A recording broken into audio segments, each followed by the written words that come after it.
Hello and welcome back to the Pub Test Podcast. I'm your host, Fletcher, and Tommy C's over there smiling. Big smile. Ear to ear. I mean, whenever the Pies win, it's a True. big smile from me, Fletch. This is a show where we talk about footy, basketball, whatever. Footy's come to an end, so it's soon will be basketball. Bit of soccer. Ange pods. But we're gonna wait till you say it. I can't say it. Say it again. How you say it? You got to say it to me and then I can say it. Ange Postecoglou. Blue, that's the one. Yeah, that's the one. You knew that. But yeah, he's playing. I just love the song. Yes, the Robbie Williams song. He's the talk of the town at the moment. He's got the Spurs playing some elite attacking football. Oh. You're an Everyone, idiot. everyone keeps saying that. Like I was listening to SEN and they were saying that, and I was like, "Why is it bold?" Because soccer can be quite boring and lethargic. It's like no five at the back type shit. I think it's more the Spurs have been a very defensive minded. So the last few managers have all been very defensive. They play very boring football. So Ange has come in and played some. Ange is known to play very attacking, and he's brought some attacking flair to this Spurs side, which has lost their best player. Harry Kane's probably been their all-time greatest Tottenham Hotspur player. So to lose him yet still play as well as they have, he's a talk of the town, and it's great to get an Aussie in the spotlight like he is, I guess. Who have they versed? Oh, this is gonna test me. They played Bournemouth on the weekend, and they're a side that they're not that good, but that was a nice result. They beat Man United 2-0, and who else did they play? Oh, it's gonna test me. Oh man, it's gonna do my head in when I find this out. Brentford, that's it. Yeah, Brentford. Yeah, you're right. 0 draw. 2-2 draw. Yeah. So, they're going well. So, sustainable. Or we're going to see a drop off and then he's going to be hated again. They're not the greatest squad, so I don't think they'll drop off, but the football won't. So they're not predicted to do that well. Tottenham, they're a big club, but they're lost their best player. Any club that loses, he's one of the best Premier League players of all time. So they're not expected to do that well. So I think they'll probably finish in the top 8, and that's probably good enough for them from where they are. It's a bit of a rebuild for Tottenham at the moment. Oh, I'm loving the chance. Just keep the chance coming because some of them fantastic. Good value. English supporters. We have a bit of a love-hate relationship with England, obviously with the cricket and stuff. But their supporters are good. They are good. They turn out, and they're very creative too. Yeah, it's slow-paced sports. You got plenty of time to think of it. No, I'm joking. It's pretty good. Your boys, Chelsea, doing well. Yes, good win. We did play the worst side in the league by a long way. They're guaranteed to get relegated. But Leeds? No, Leeds did get relegated last year. But Luton, Don't know. very little side. They're predicted to go straight back down. So good win. Chelsea again, similar to Tottenham, a bit of a rebuild. So it's hard because Chelsea spent a lot of money. So everyone, when you say rebuild after spending that much money, everyone laughs at you like you are now. But what sort of money are we talking about? They've spent $1 billion the past like 3 years. $1 billion. $1 billion.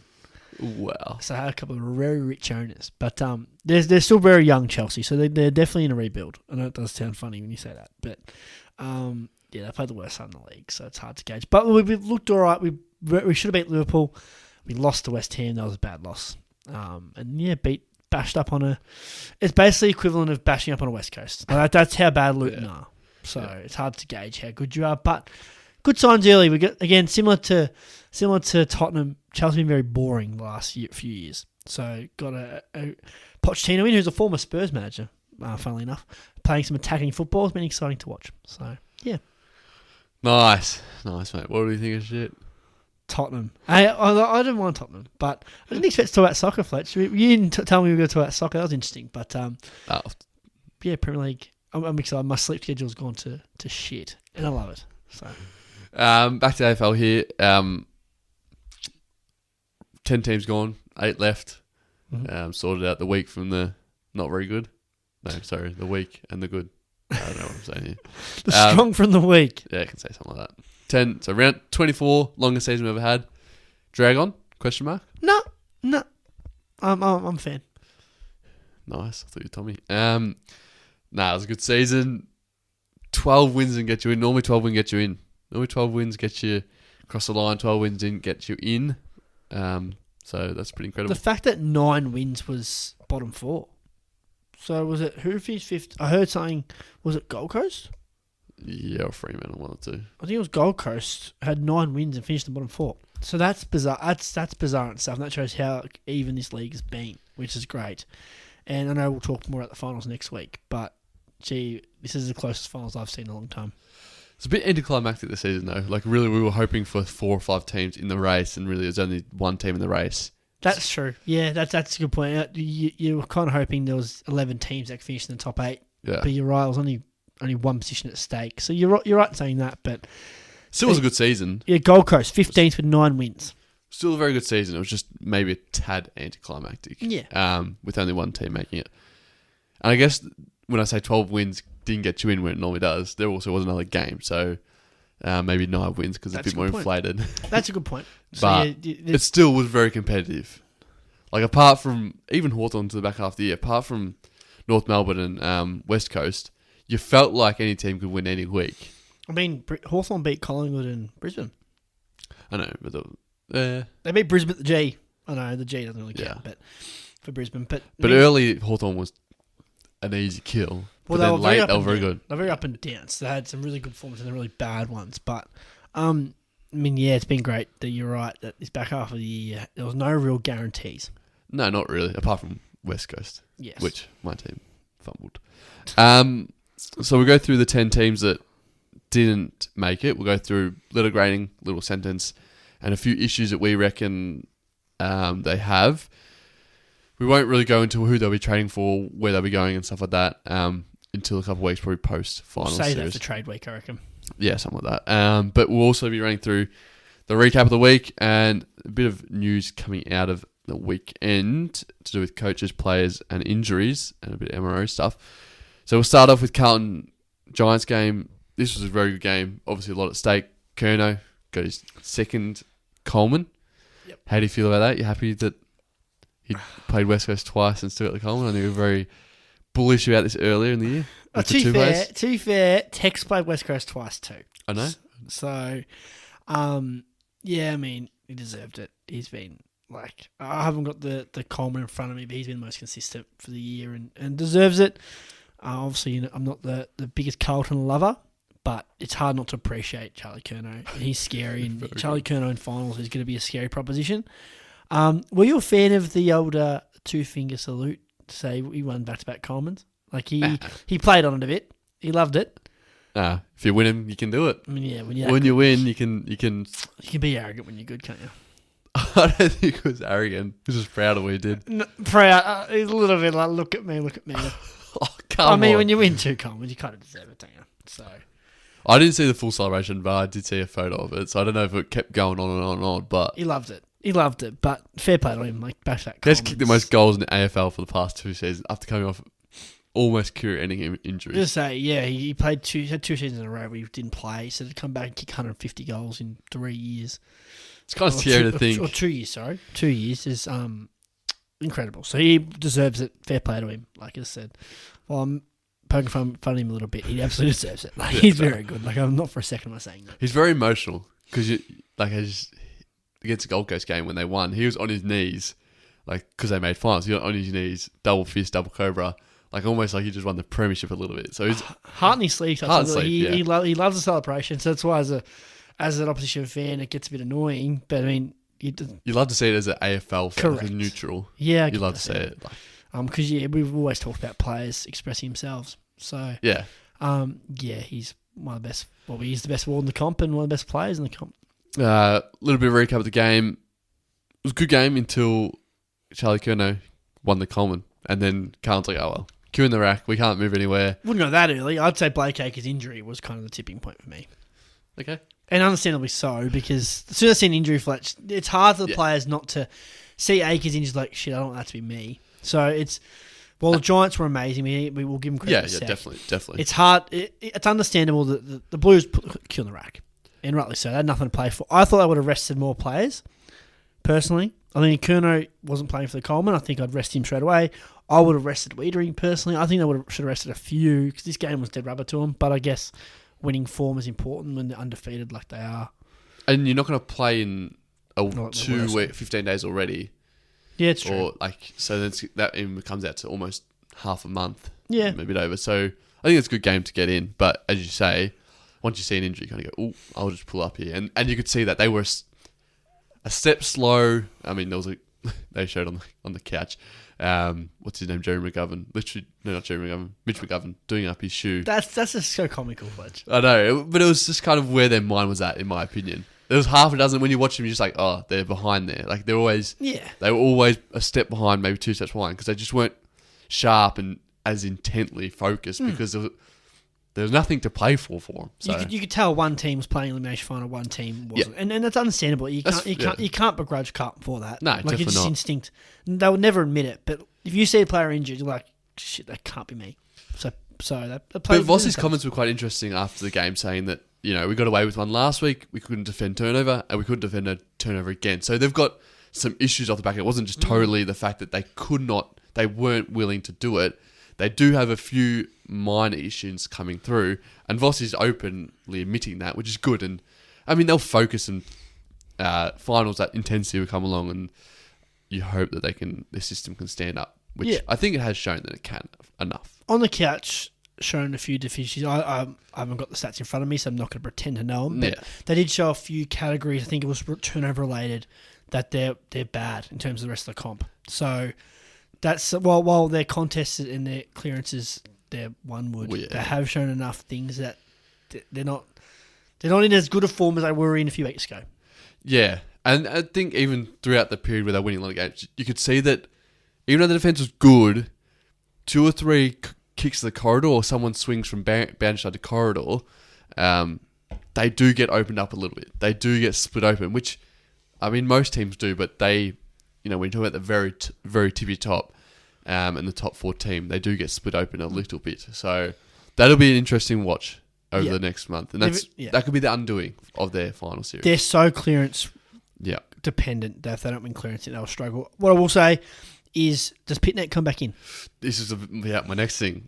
Because Mackay looked terrible on the ruck. Terrible. Now, I honestly wanted to see it, so I'm glad they did it. Because I like Mackay around the ground, so I was hopeful that they'd do it.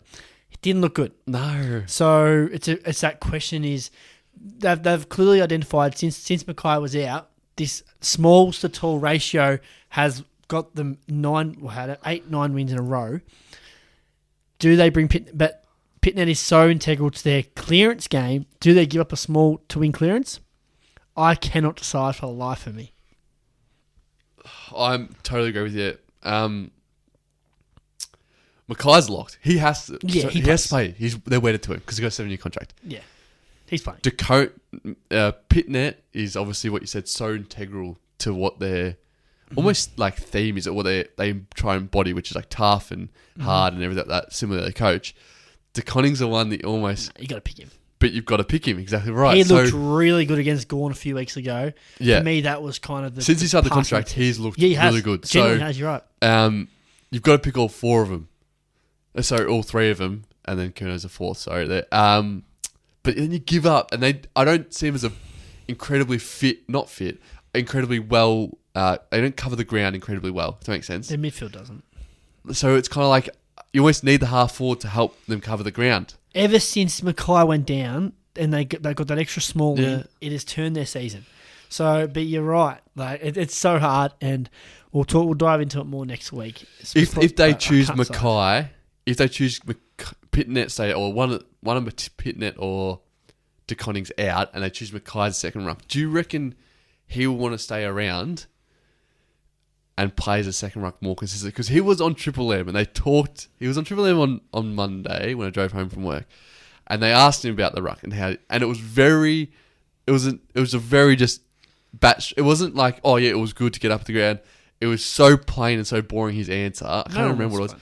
That it was like, I don't want to play in the ruck. I'm a forward. No one does. But if the team needs him to play as a ruck, do you reckon he'll stay around for 2 or 3 years playing in the ruck? No, it can affect your season. Like, you're banging knees. Oh, it's shit. So I think that they'll try and find a way to manage this year, and then they'll reassess next year. But you're not trading him. No, you're not. No, you're not trading him. So my guess is they play them all. And as a guy that wants Carlton to lose, I hope they do. But who are they playing? Sydney. At the G. It's a lot of space to cover at the G. Yeah, and Swan's pretty quick.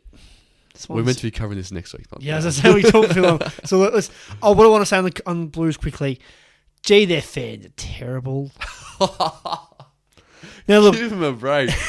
Emily's listening, cracking at me. But Luke said what I wanted to say in the group chat, that their fans leaving at 3/4 time. Now, dead rubber, I know, but come on. They left at 3/4 time, Fletch. It was a fire drill at 3/4 time. It was, to be fair to him, it I know what started you're at saying. 6:10. And it was a dead rubber. It was 6:10 dead rubber, and it was like it's a school night the next Yeah, night. it's a bit tongue-in-cheek. Like, I don't fully mean it, but I was on a poke fun at Carlton. 6:10 on a Sunday. I was surprised, though, that as big a fan base as Carlton had left in the masses like they had. And my message in the chat was the Carlton fans deserve their finals. God. The team absolutely does. I'm not sure the fans do. Oh, But, I can't agree with that because of the first start of the year when they're throwing the memberships. Oh, when they were burning memberships 10 weeks ago, they don't deserve finals. Burnt membership, and then I want to how to put it back together again. Get in the ballot.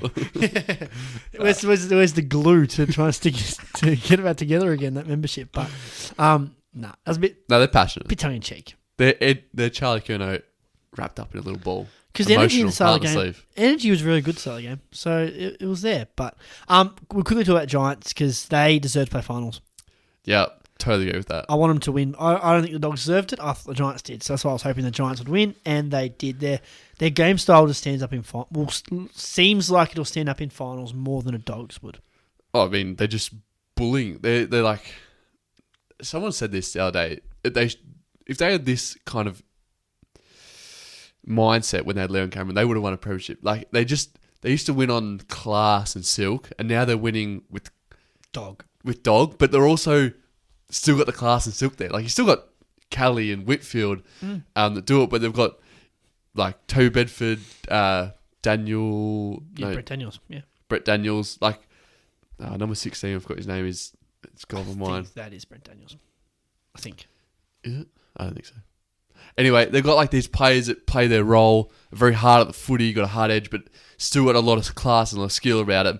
And they've combined and meshed perfectly. And they are very, very hard to beat. They can kick a score of 80 and hold a team to 60, so which is really important when you play a final. So, as you said, well-deserved winners, considering they were 3-7 to start the year, which we thought they were going to go a bit downhill. We've lauded how good Carlton were from a bad start. Giants in the same position. Yep. And they've done the same as Carlton. They've just re-established themselves and, I guess, rebranded themselves. And now, we didn't expect as much from the Giants this year as did Carlton. I didn't have them in the 8. I thought they'd have a little bit of a lull season. So to make finals. And they've got match winners on all lines. That's what makes me excited for could they do some damage. Is they've obviously Toby Green's one of the best match winners in the comp. But Bedford and Daniels have been revolutionary this year. Sam Taylor's one of the best defenders in the comp. He's easily top 3. And the defence in general has been unheralded, like all no names really. And their midfield, Green, Cogs, Kelly, it's an elite midfield. So they can do some damage. Now we'll do the preview next week. I've got them beating the Saints at the moment, but I think they can do some damage in finals. So I'm glad they made it. I think they deserve it. Yep, definitely. And I love what Adam Kingsley has brought to that football club and what he's done. Quick little MRO for this match. We'll start off with... Which one's more controversial? Wiedering. Really? Yeah, okay. We'll start off with that one then. Start off with that one. What are you happy do you think you got off? Do you want me to start then? Well, I love Toby Green, so I feel hard done by because Toby Green does that, he gets weeks. Oh, wait. Are you forgetting something? Are you talking about the final series where 28... They showed it on the couch where he got fined for doing it and then the very next week did it again.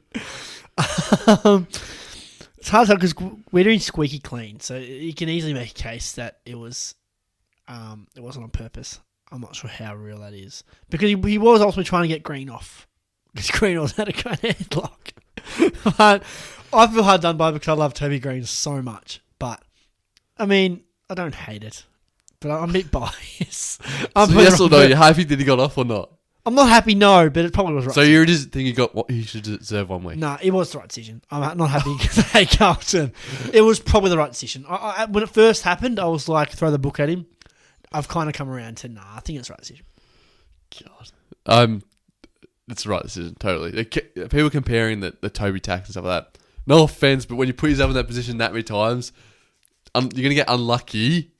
I did some quotation marks there. A few times because you keep putting yourself in that position and I don't know. There is no loading anymore, but like they're still going to think about your name every time you do it. So, but Jacob Weeding should get off for that. But if he does it again, absolutely. Yeah, I don't think he will.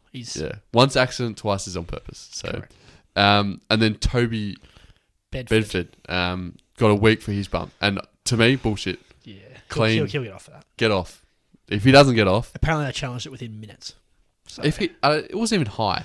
I wasn't even sure it was that high either. I agree. It wasn't high. It seemed shoulder to shoulder.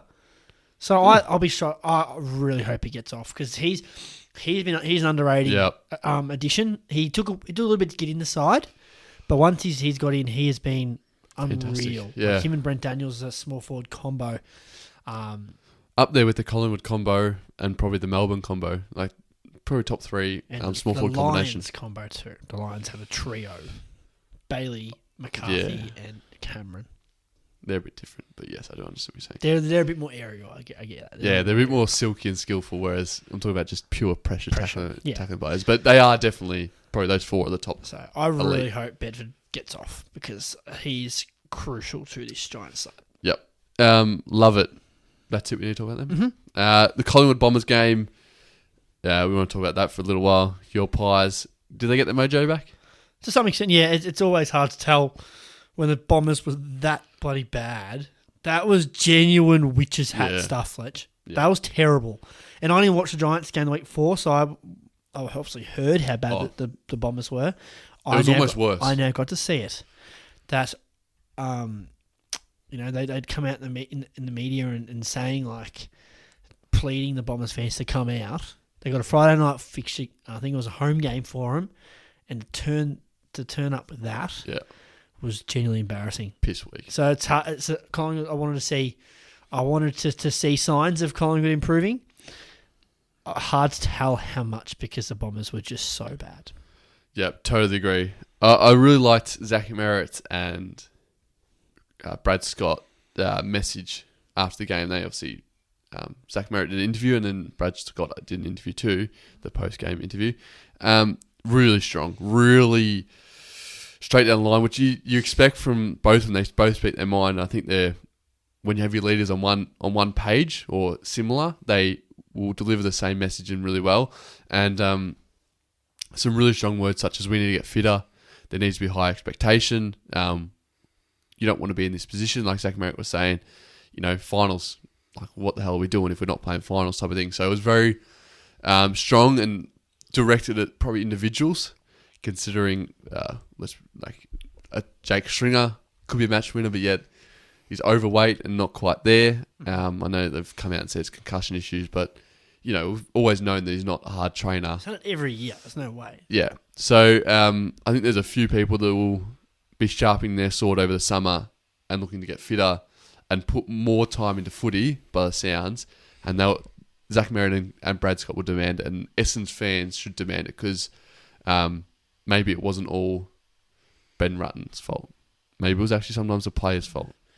The ones that didn't choose to run in the game, the ones that didn't choose to run in pre-season. So it's a bit of an interesting one there. It's been a bitter end to when, a month ago they were 5th.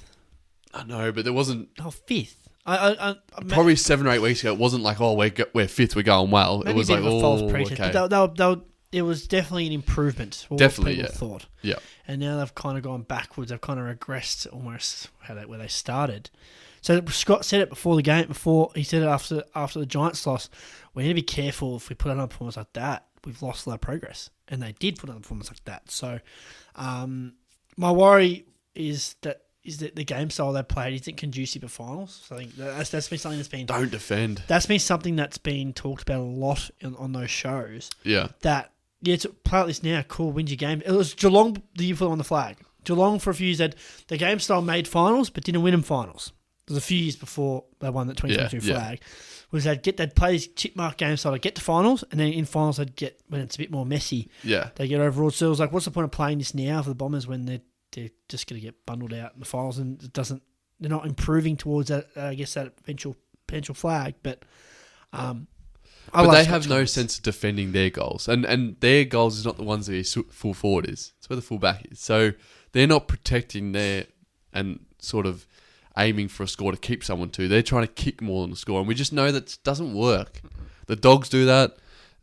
Any good defence, and really all the good defences are playing finals. Collingwood, Melbourne, GWS, not really Carlton, but... Carlton's been one of the best defences in the comp since they've turned it around. The last few weeks they haven't been. Not turnover. Not recently they haven't been, but when they were peak, they were beating Collingwood. But even Brisbane this year, they look like more of a threat Brisbane, because of the defence has turned up this year. Yeah. So we all know that your top 8 defences are probably in finals. Let's be honest here. Mm-hmm. So Saints, another very good defence. So I mean, Essendon, as much as you can look at the high scoring or the firepower, but they've got to get their back half right, and it starts with a key backman. That may be. Which they're about to lose. They're about to lose Zerk Thatcher, but hopefully they gain Ben Mackay. Yeah, that'd be interesting. But, Darcy Parish said he's going to re-sign. Yeah, that's a bit strange. Do you think he deserves 6 years? What, the Jared Waitley comments? Yeah, the Waitley comments. They were very strong. I probably do agree with him in a sense, but it's probably the price tag that comes along with every year. Like if you're getting 6 years, then I want you at just above AFL average, which I think 400k is AFL average, so probably the 500 mark. But I think it's at the 650, 700 mark. How much do you think he's worth? Well, if it's 6 years, I'll pay you 500 because I'm paying. He's better than that. But for 6 years, I'm paying you 4. Yeah, no. But it's like an untradeable contract. If it goes to 700, 800, 900, to me it's kind of untradeable. No one's trading for that, and you've got him for 6 years. I get what you're saying. It's hard because it's with the NBA. Yeah. It's NBA. There's a lot more player trading, whereas AFL, like Parish. AFL, it doesn't matter what the contract is. If a player requests to leave, they get out. It's bullshit. And he can only go to the clubs that he wants to go to. Yeah, so he's got to sign off on the trade. We've talked this so many times. I feel like if we start now, we'll talk forever. But I hate that. But do you want him? No.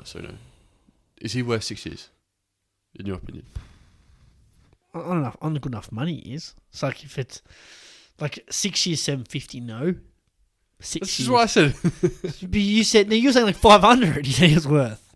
Yeah, but I've said no to if he's 6 years, 750. I don't want him there for that. But if it's 500 to 600, so I'd pay more than that. I'd pay like 657. Yeah, it's a lot. It is a lot. It's for a player that's a bit of a butcher. Well, not really butcher, but like I just don't see him taking the next step to be like an absolute stud. No, he's a really good role player. There is a ceiling on him. Yeah, there's a ceiling. I agree with that. I think he'll never push for a Brownlow. Gee, clip that if he wins a Brownlow. But I don't think he'll ever win a Brownlow. Yeah, it's pretty safe-ish to say. Like I think there's players. How old is he? 26? No, I'm not sure. I think he's 26. Like you look at the players at 26. The other players 26. Your Bonts and stuff. They were doing a lot more at his age. But he also kind of bloomed a bit late. I wouldn't want him to, but at the same time, I wouldn't want him to leave for unders and go to a Geelong because then I'm competing against him when he's a good player. And I could have had him in my side, so it's a bit of an interesting balancing game. So someone will have to overpay for him. Someone's gonna have to. I can see Geelong offering that, but no, I think I'd pay 650-700 for 6 years. But I'd be safe. I feel safer with 5. But he said you five's low. I think 550, 650 that range. 5 years, 650. Maybe 700 if you're lucky.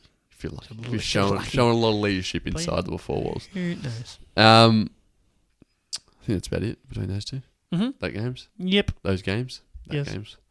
Adam Simpson, they made him dry for a very long time in the line, and they finally said, "No, you're our man." What the hell? What the hell, man? What the hell? Makes absolutely no sense. They have hung him out to dry, as you said, and yet has re-signed him. They didn't re-sign him, but they just said... Well, it's kept him. They kept him on. Yeah, we're going with you. But like, why didn't they say this 4 weeks ago? Yeah, it's weird. It is weird. They're obviously so close to sacking him, though. I can't wait to see the sports bet odds of first coach to get sacked next year. Oh, it's he him. will be stupidly low. Him and Bev. Yeah, that's true. Bevo. He'll be stupidly low. But, I mean, tricky one because they're not going to get a coach better than him. But it's like, it's that thing is, do you stick with the better coach or do you get someone that anyone... Because you're changing for the sake of changing. If you get rid of Simo, you're changing for the sake of changing. Would you agree with that? No, not completely. How? You're not getting a coach better than Simpson. You're not. You're not getting a coach. He's a very good coach. One of But the I better do ones. believe a fresh set of eyes, Yeah. ideas on the situation could be good. You're right. So I mean, that means you're changing because you want change. You're not changing because you think someone's better.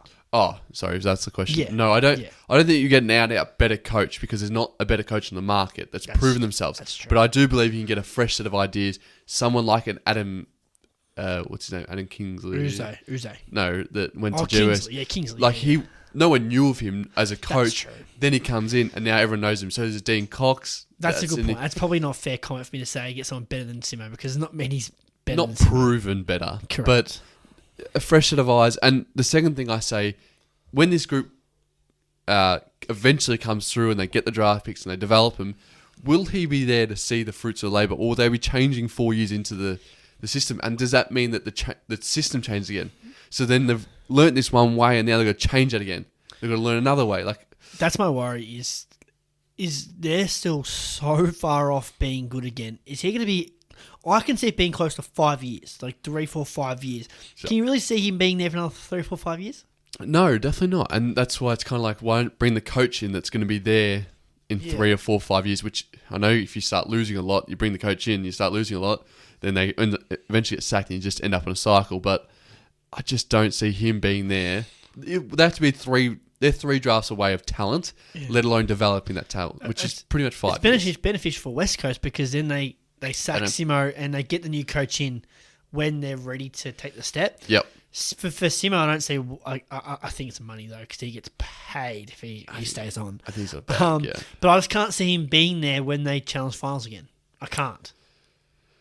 It's a long time. That's a long time, isn't it? Minimum 3, probably close to 5 years before they're challenging finals again. Quick one. Do you reckon with the number 1 draft pick they take Harley Reid or Nope. what's the boy out of Trade. Claremont? Don't know his name, but yeah, they should trade it. They should trade it. Yep. But they want Curtin's his name. Curtin's. Because there's From a Claremont. couple of West Coast players in There that is. draft. So I think... problem is, it opens itself up because if Harley Reid takes a piss early on, you can already see they do the trade. There's backlash round 3 when Harley Reid's got a Rising Star nomination. He had 20 touches, kicked 3 goals, and they're like, why the hell would you trade him? But it would just be they can't afford a Horn Friends situation where they where they sign him. All year they spend all year. There's news reports about him, and then they have to give him away for unders because he requested a leave. Because that's the way trades go in the AFL. They can't afford that. Yeah, I totally agree with that. I would take the safe shot in Curtin. Get your key post. He's apparently meant to be a generational key post backman. So Backman? yeah, That's ideal for him because So- they need a backman. they need a backman. I'd just take that. You're just safe. He's not going to want to go to Victoria for some reason because it's outside the country. I just think there won't be news articles like the Horn Friends because we can't. Yeah, wants to go home. No, he's at home. Yeah, he's at home. So I think there'll be less media scrutiny. Yeah. The media scrutiny might come from not drafting Reid, but they won't come from drafting this guy. Yeah, and then they got always a justification of, well, we picked the kid that we know won't leave. He just won't leave because it's not family reason. It's not going to be footy. Yeah. He's not going to go to Fremantle because it's a two-team town. Yeah. So I think that's the best way to do it. But to be fair, you also don't want to take him at number 1. You try and stack one later up. Correct. You're not taking him at 1. You're trying to get 2 first round picks, which Yeah. you'd get obviously easily for Harley Reid. You probably get multiple. You probably get 3, but you'd get It's interesting. minimum. We don't know. We'll talk about this, I guess, when the trade stuff comes around. But yeah, I think they should trade it. Get a couple of first rounders in. Get the numbers in. Get a bunch of new fresh faces because they're gonna have to cut pretty harshly. Well, they've already lost Nick Nat, Hearn, Shuey. and Shuey. Like, that's three massive. I know they're on the back end of their careers and very injury prone, but I mean, it's just 3, I don't know, great leaders, 3 just personalities, and then you got to bring in those 3 players. So it's a lot of change coming in that football club, which will be exciting for some if it goes well. Yep. Baz has confirmed he will stay at the Dogs for the tenure of his contract. Not saying that he won't leave after that, but at least his contract, he'll stay there for one more year, which is very interesting, I think. I don't know. I never really saw him leaving this off-season because of the fact that it's too hard to get a trade done, like we talked about in the AFL. The Dogs just won't get back what they want, and they've already showed with Dunkley that they just don't give up players if they don't get what they want back for that player. Yeah, I'm not a fan of him staying. I think he's wasted. I can name you so many clubs. Collingwood is the perfect club. We need speed in the middle, and he provides that. He's a butcher, so I'm not a fan of his ball use, but I would love him at Collingwood. And apparently Collingwood are in one of the 3 teams in the race. But I don't know. I'm not a fan of him staying because I just think he's wasted at half forward. Like, I don't know. I don't know what to say on it other than I just think for his own career, I'd rather him play somewhere else. But you're right that he's minimum 2 first-rounders, and I just don't see anyone giving up 2 first-rounders for a player that had a pretty down year. It's an interesting one, isn't it? Yeah. And the Dogs aren't going to give... Like, you already got him for a year, so you're not going to give it up. I think the more interesting thing about this is where I think they'll yield to him. I think they'll play him in the middle next year. Who comes out of it? I don't know. Yeah, just say who comes out of it? McRae came out of it. But I'd like to... I've personally stated that for a couple of years now, I'd like to see Treloar play in the half forward and just not save his career, but prolong his career. Mm-hmm. He's a good goal... Not good goal sneak, but he likes to play... He kicks goals. He kicks goals. So I'd like to see him play the half forward, roll up to Stoffage as +1, and then make Baz as a number 1 midfield. Not number 1, but like... a bona fide midfield. A bona fide midfield. That's what I'd like to see. Or, at worst, Caleb Poulter, fuck off. Oscar Becker, fuck off. And... Baz on the wing. Like, yeah. Why not do that? Yeah, he can't be playing half forward again. And I think I also read the reason why you won't get 2 first-rounders for him is because clubs will be like, well, let's wait it out. Yeah, totally agree. Yeah. Similar to NBA free agency, we're like, well, let's wait a year and we can get him for free. Yeah. Obviously, you pay the contract, but you don't have to give up anything. So, realistically, Dogs don't have leverage, but you saw how strict they were with Dunkley. They'll probably act like they are, so they won't never reach a deal. But I'm still not 100% sold he's guaranteed to stay. No. Like, he came out and said that. I still wouldn't rule it out. Oh, for this season? This year, yeah. It's unlikely, but I wouldn't rule it out completely, Fletch. But he's not going to... Or I don't believe he will just say, I'm not playing next season, so you have to trade me. No. But I think if someone came with a decent offer, Dogs will entertain it. But what's as you say, 2 first years? I don't think anyone's come with 2 first-round drafts. No one's sacrificing their future that much. No, not for a player that's not in form. It's a big sacrifice. I agree. Big sacrifice. But you're talking about someone like Tim Taranto. Yeah, I don't think he's leaving this year, but I wouldn't completely rule it out. Like they came out and said they ruled it out. I wouldn't completely rule it out. Yep. It's just a gut feeling. What's the next one? Jake Melton, big injury, ACL. He was, in my opinion, the reason why that forward line started working again after Bailey Fritsch got injured, and sad loss for him. Sad loss from Melbourne. Almost a spiritual lead a little bit. Really hard, can take a mark, but kicks the ball well.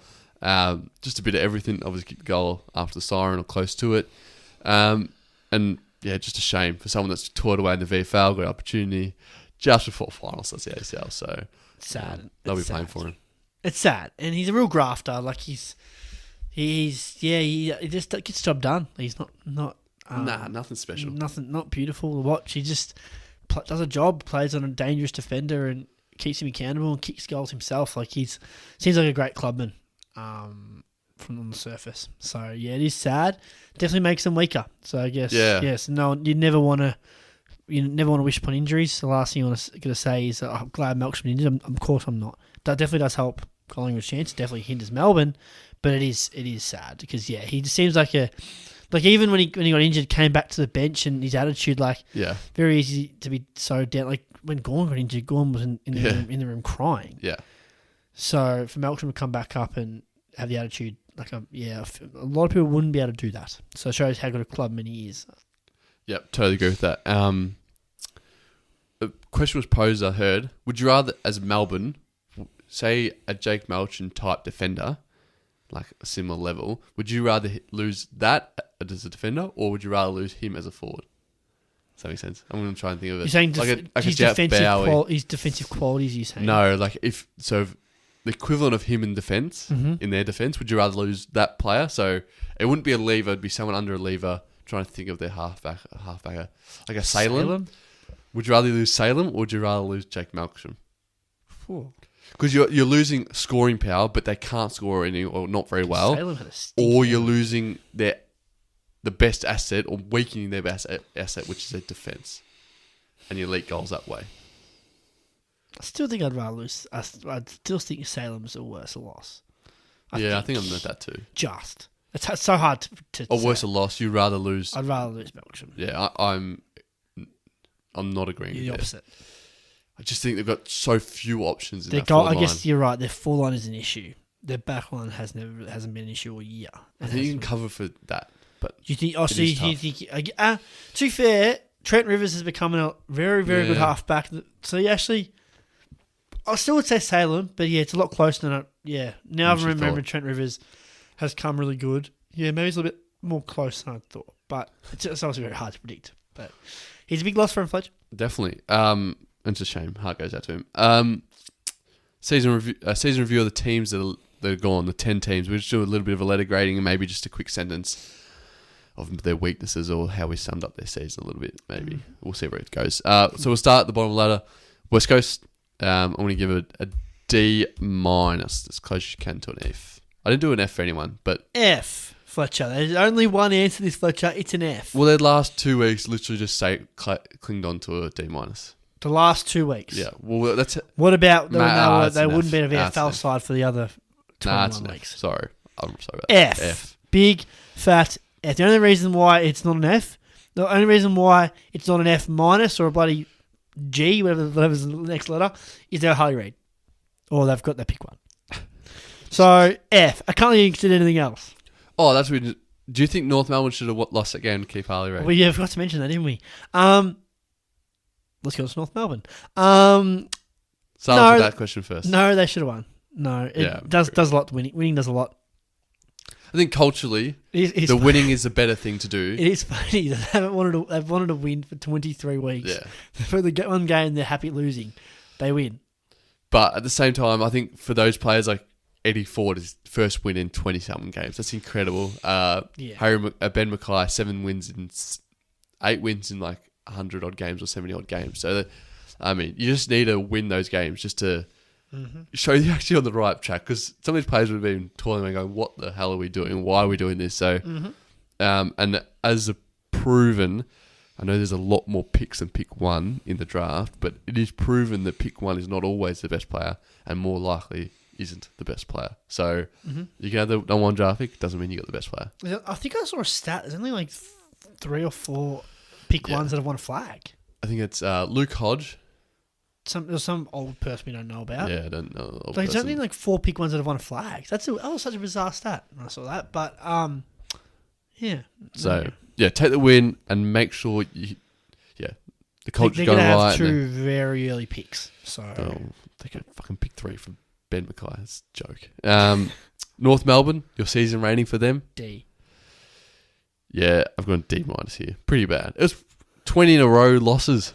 Yeah, I mean, they won their first 2 games and were like, gee, here we go. And then they lost 20 in a row. They were competitive at times. But when you lose... Few. Very few. Hang on. They weren't that bad. Oh, I think they're pretty What close. I will say, though, is when you lose 20 games in a row, which is like the longest streak ever.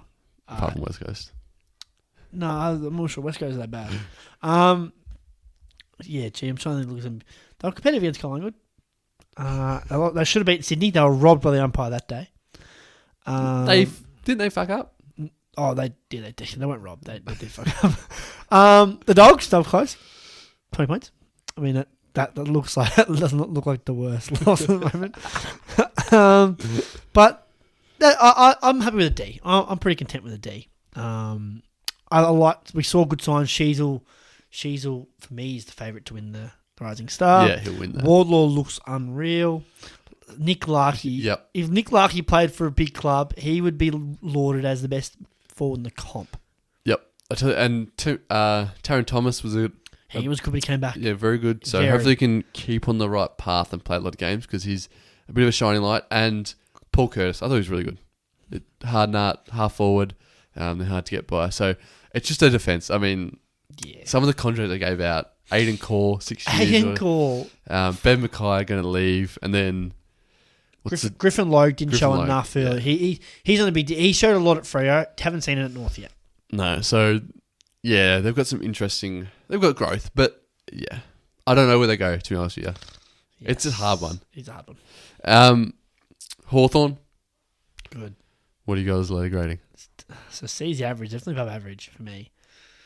B minus.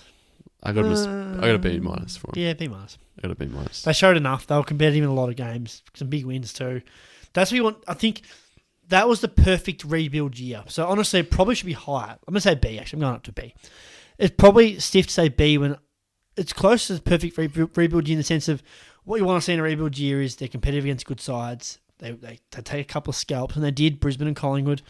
The only reason why it's not higher is their start of the year was terrible. Yep. And that too often they had a really good performance and back it up with a despicable performance. So that's the only reason why it's not higher than a B for me is they're good games. They were great, but I don't think they were great for long enough to make it higher than a B. Yeah, I think you hit the nail on the head there. Yeah, when you look at the checklist of a rebuild team or the team 1 year or 2 years into a rebuild, take a scalp, tick. Be competitive in most games, tick. But just the drop-off was significant and early they were really bad. Yeah. So it'll be interesting with expectation that'll come next year. Yeah. Will they be able to play the same free-wielding game style that they do play? Because it is open. It's very dangerous and daring. Will they be able to keep doing that when it gets a bit tighter? It's a Friday night instead of a Saturday afternoon, and expectations are a little bit more on you to get these 4 points and get in a ladder position. So that'll be interesting next year. But Newcomb found one there. Warple looked very good this year. Day looked incredible. So they've got half a dozen really good players, and they just need a few more need a couple up a few more positions, such as a centre forward for what's his name. Apparently they're loading up on a server. Loading up. Really? Would you though? No, that's not a discussion. No, but that's discussion another day. Gold Coast, I'm as a D plus. Took a scalp, but definitely not where their list is at or where you'd want them to be. So I'm going as D plus. They lost their coach. You can't sit there and say it's a good thing when you lose your coach, but it'll be interesting what Dimmer can do next year. But I can't give him average. I can't give him a bang on average. D. They went backwards in terms of ladder position, and Didn't get 10 wins. they didn't get 10 wins again. So When they should have, because they North Melbourne. Correct. So disappointing. Their list is we probably don't realise. I think David King's massive. Yeah. David King reckons they're going to make the 8 next year and challenge for the 4. I was like, Dimmo's a massive addition though, so he's going to revolutionise that side as Dimmo, as we expect. Like Dimmo's just so good. But yeah, for me, D because they should have challenged for finals and they didn't at any point. Usually they challenge for a little bit and fade away. They didn't challenge at any point this year. They found a couple of Sam Flanders looked really nice. He looked when he came into the midfield, he looked unreal. He did. And the issue with the first half of the year was they played the same 3 midfielders all year. So Sam Flanders is definitely, they've unearthed someone there. Bailey Humphries, interesting one, had that month where he looked incredible when he first came inside and then just tailed away, but that's fine. He played pure forward when he came into the side, then played that month of mid forward, dominated, then randomly went back to full forward and looked shit again. They've got to win a bare final side, in my opinion. They've got to somehow not have Levi Casbolt on the team. And what I mean by that is a Chol, Ben King, the coaches have got to be good enough to step up and say, we don't need you anymore. So it's not a... Levi's been good. No, he's been good. But you're right, that Levi Casbolt can't be one of your 2 forwards in a final side. Yep. He's been very serviceable, done exactly what they recruited him to do, is do a job. And the sad part is he's been better than Chol. Yep, great. And he's probably been more. You could probably say he's been more consistent than Lukosius. Yeah, definitely. But you're right that a competitive side that is challenging is playing finals and challenging for that top 4 and winning a final. Levi Casbolt, realistically, he's the caliber player, shouldn't be in it. Yeah, I think they're they unearthed a fullback and a centre half back in Ballard and what's his name? Got a mullet. Really good. He's got a mullet. I forgot his name. Sam Collins. Yeah. Those two, I think they're serviceable and I think they're good enough to be a finals team. It's just the half-backs, rounding out the pockets and the half-backs will be interesting to get a bit more run and drive. So they've got weaknesses, but they've got lots of strengths. So they're an exciting team to look out for. Fremantle, what do you got? I had them missing the finals, but not 14th Not like missing this. the finals. Oh, D minus. I've got them as a D. Just because of the back half of the season. Like, they had 17 wins last year, something. Something silly like that. They had a lot of wins, man. They finished 5th. 17's a lot of wins. I honestly think they got that. They got close to that. Like, they had a lot of wins, man. Let me have a look. While you're doing that, I had them as a D. They absolutely shot a fart gun out of the starting gates, but they did show a few signs at the back end. They've got to work out their ruck combo. 15 wins, sorry. It's still a lot of wins. 15. They've got to work out their ruck situation ASAP, what they do there. They had good young stars show, but just that consistency level, I think, sort of got to come.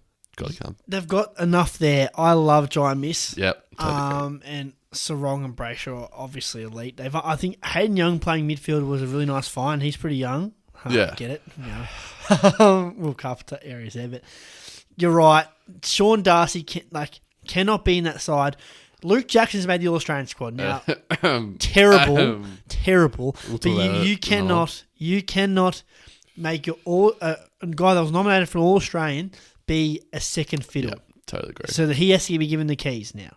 So I think that's Geelong will get a nice. I think you need to get rid of him. Get a draft pick or get a player on to return. I don't know, but I think Luke Jackson's a waste. Yeah, both of them are a waste if they're playing with each other. And they've got a couple of nice young. Obviously, we saw Jai Miss, but that Josh Treacy guy has shown a bit. They've got a couple of nice young forwards. Sturt, not bad. They don't need Jackson resting forward. They need Jackson being around the ground. Because he's shown the games that Darcy hasn't played, he has been unreal. So he's ready to be the man. And they don't need, like they're playing as a midfielder, they don't need an extra midfielder. They got like Hayden Young showed that he can be a really good midfielder. So they just don't need that extra midfielder / ruckman, which is a really weird combo. Their defense is solid again, like a brick wall. They just slave away, but I guess their forward half is going to be the issue. Goals? They did not kick enough goals, and they need to release Shackles. Yeah, they're playing boring, aren't they? Slow. But boring. Maybe they're building from the back like we talked about earlier with this. Richmond, I've got them as a D. I expected them to be almost top 4, but I think maybe didn't really read this. Had over-expected what they were going to do. We definitely overestimated the impact of Hopper and Taranto. Yeah. What we will say is Tom Lynch being out. Yeah, but and the Dimmer situation too. Dimmer wasn't... You can't predict that, can you? No. So based on my prediction, it's close on F. Now, I don't think it was an F season, but I had them finishing like 4th or 5th, Fletch. Yeah, same. So when they finished 13th, it's close on F. No, I'm not going to say that because I don't think it was that bad. I think there's circumstances. I'm going to say D, just because. So we're giving bad grades to everyone. I guess they did finish below lower. But yeah, I had them finishing 4th or 5th. So based on the fact they're 13th, then it probably deserves a D. Tom Lynch out, I think you can't understate that. Whenever you lose one of your best players from any team, you're going to struggle. So we still see the young kids. We'll see a lot of young talent, which is good. We yet to see. I'm yet to be convinced any of them are real breakout. Yes, but then again, they're players that we've seen like less than 10 games from. So it's hard to say that. It's hard to predict that. They've got plenty of players you're going to know. They've got interesting players. So Noah Bolter, they played him last 3 weeks. They played him forward. The last 2 weeks, they played him forward when he's been a defender all season. So what they do with him, I thought they settled him down as a defender and then suddenly he swings forward. Needs to be a defender. Yeah, I really don't know. So it might have been just an option because Lynch and Reed rolled out. But I reckon it might have just been have a look at him last few weeks because he's. But he was a forward before that. Pardon? He was a forward before that. Yeah, but he's one of the better inset marks in the game. So he's a bit erratic. But he is. So but that'll come out of his game. I think he needs to be a second tall, take the second guy, and just be an intercepting defender like Harris Andrews has done. but because he's taking a lot of intercept marks, Bolter, so he's been good. But you're right, he just has these moments of madness. Which is fine. Like, you look at Alex Rance. Early in his career, he did exactly that. So it's fine to grow out of that, but when will that grow happen? But he needs to go back to defence. They need to find another key forward to go with Lynch. I'm not sure Soldo is that guy.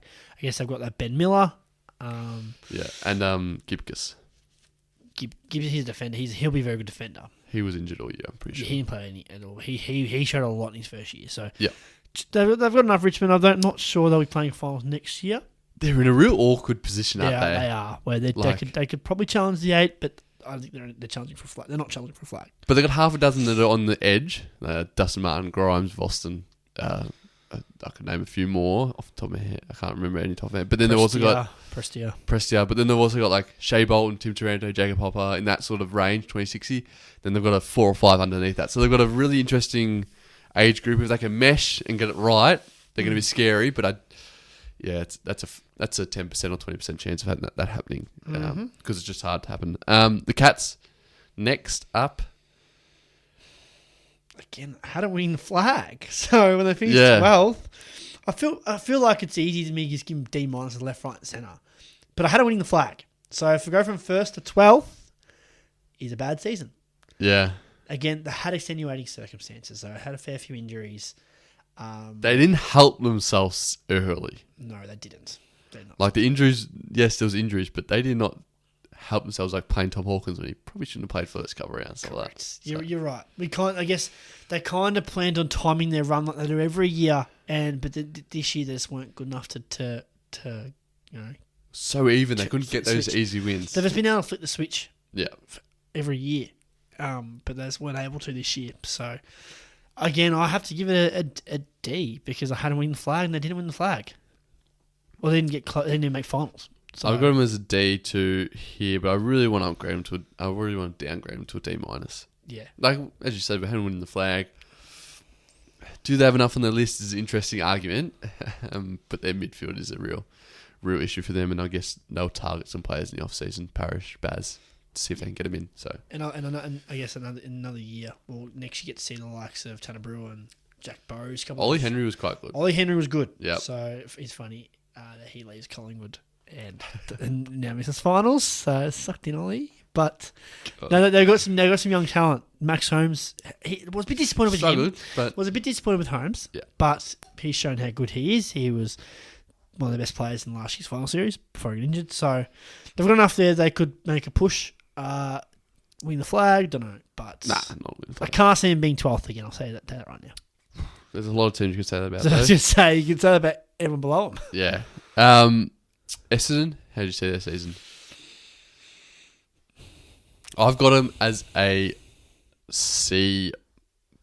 Yeah, because I expected not much out of them, and they showed me a lot more. But this back half of the year, it's hard to get out of your head the last few weeks because outside of that, they were pretty good.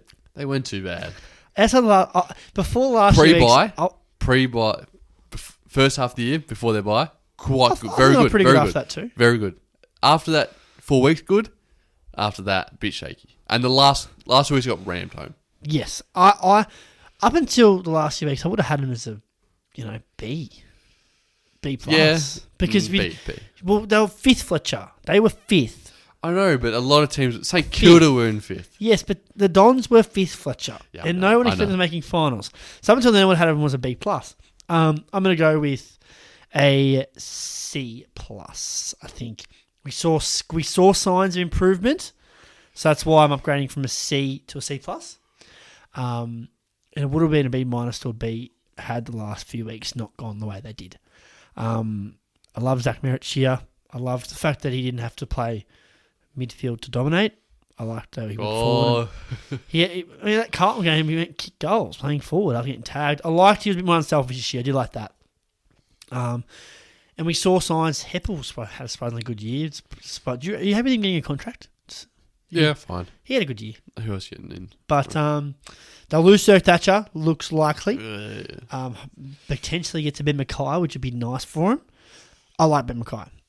I know you're down on him, but him as a second tour, I like him a lot. So Not sold. I'm not sold on him. As a second tall, as a But first tall, who's their first tall? Laverde. Is he a tall? Yep, I'm happy with him. I think I'd love to. Shout out Marcus that. I feel like he's 180. I feel like he's not even like 190.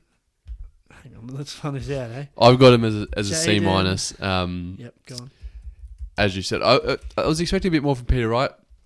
Obviously had the shoulder early and then came back and looked like a stud. And he's struggled since then. I think a lot of teams loaded up on him. And unfortunately just didn't really have much support with him. 193. 193, so he's not even... So he's not a giant. Not even bigger than Paddy Cripps.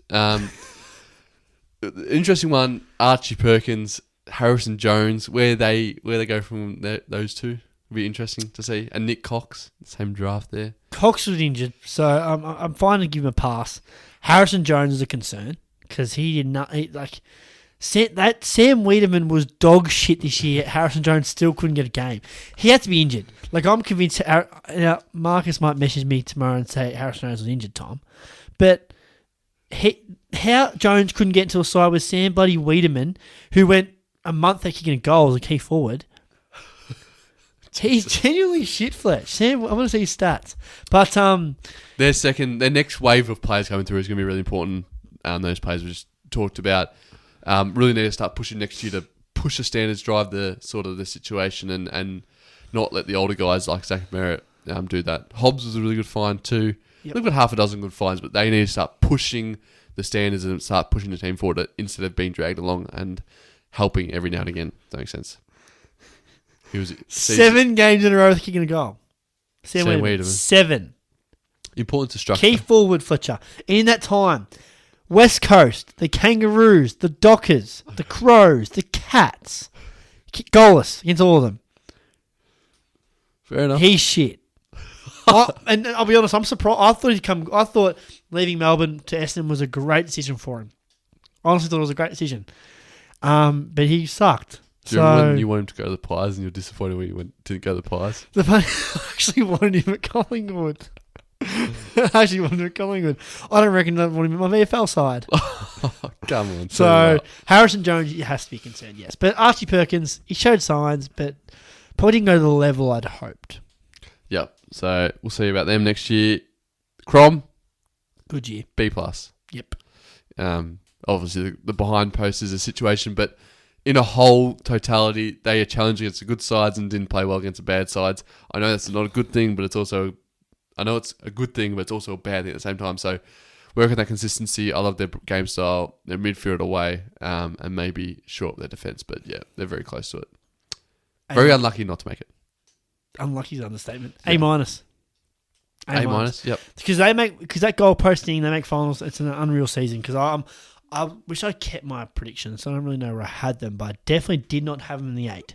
So A minus. They've yeah, I'm surprised by how good they've been. Yeah.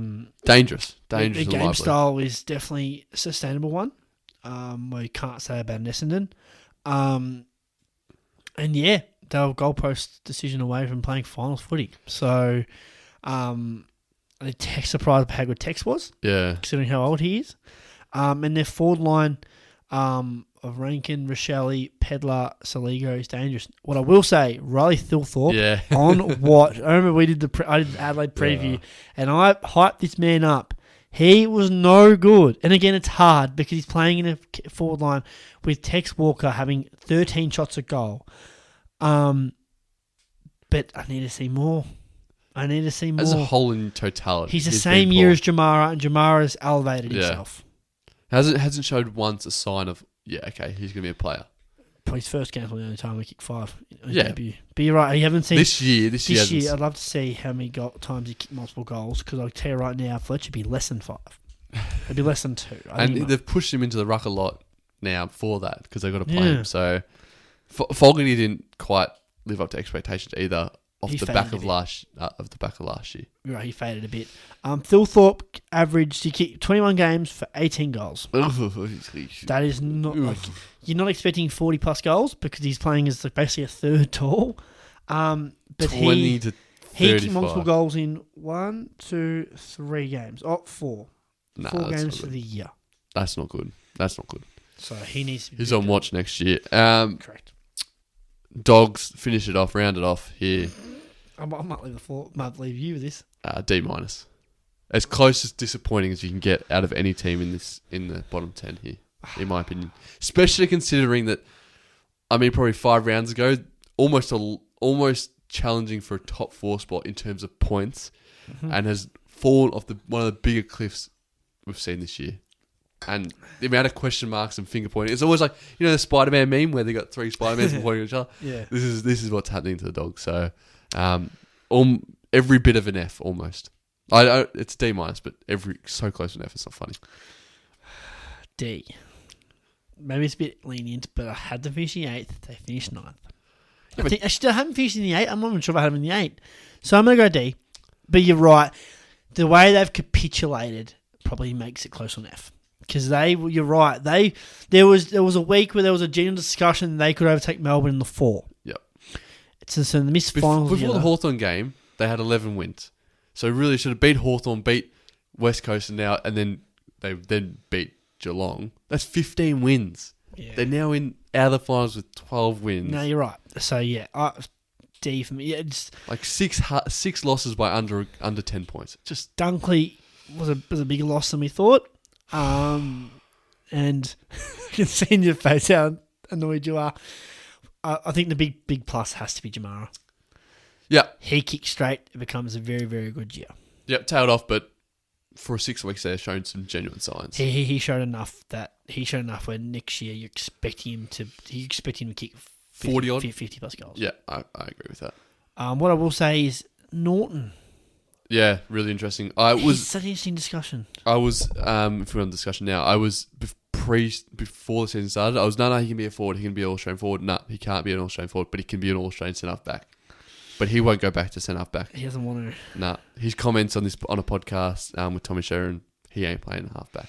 He needs to. If the Dogs want to be a final candidate, he goes to centre-half-back, and they play Jamara and someone else up front. I've talked about it before with others. He seems like the perfect second tall. Harris Andrews going off his man, flying at packs. Seems like he reads the game. He'd be the perfect one. Like the perfect. Jamara, you've been good enough to take the keys. Him and Lob him and Darcy. And Lob can be the second tall. Yeah. Play Sam Darcy forward. Like it just seems, I think it's perfect, but you're right. I can't see him doing it. Yep. It's an interesting one. Will he sacrifice his game for the team? And he's out of contract end of next year, isn't he? Yep. Him, Tim English, Jamara, Baz. Yeah, wow. It's a big year. That's a big year. Big contract year. So, but yeah, no, I think Jamara was a big plus. The negative for me was, yes, I think Norton needed to show more, and your defence also is. You tried so many different people there, and this never worked. Yeah, Liam Jones was good. He was a rock, but you didn't go pick up Liam Jones to miss finals. You no, picked him up. You picked him up to be playing in 2 weeks' time in prelim week or 3 weeks' time. In prelim week, yeah, you're right there. You are right there. And they're wasting one of the better careers of a Western Bulldogs. Great. He could go down one of the best ever for the Dogs. He will. He will. Yeah. If he gets a Brownlow, he will. Yes. And just waste it away like I wouldn't believe. So at the moment, yeah. It's a very interesting one there. All right, that's enough talking shit. We've talked for a while. Like, subscribe, tell a friend. Tell a friend and a stranger. Now we will be actually, when are we releasing we're gonna do an All-Australian episode. We have to do it on the Wednesday because it gets Wednesday night. It gets released. So on the same day, you might get 2 on the same day. Or You'll find out the order because I don't know what order we're going to release it in. The same, so you'll know before we do whether we do the All-Australian episode before or after this. Yeah. But I hope if you have not listened to the All-Australian episode, please do because I am very excited. Yeah, I'm a bit nervous about my team. But please listen to that and hope you enjoyed. Another good app. Cheers for being here, Tommy C. Thank you for having me, my friend. Alpha Joe. It makes it sound like I'm a guest. I'm not a guest. Pretty much, yeah. We'll have a guest on next week, though. Yeah, we will. Don't know who, though. We know who, but we're trying to sort them out. Oh, nice. Trying to sort them out. Nice. Well, I'm back. Get the ducks in a row. Nice. See you later. See you later.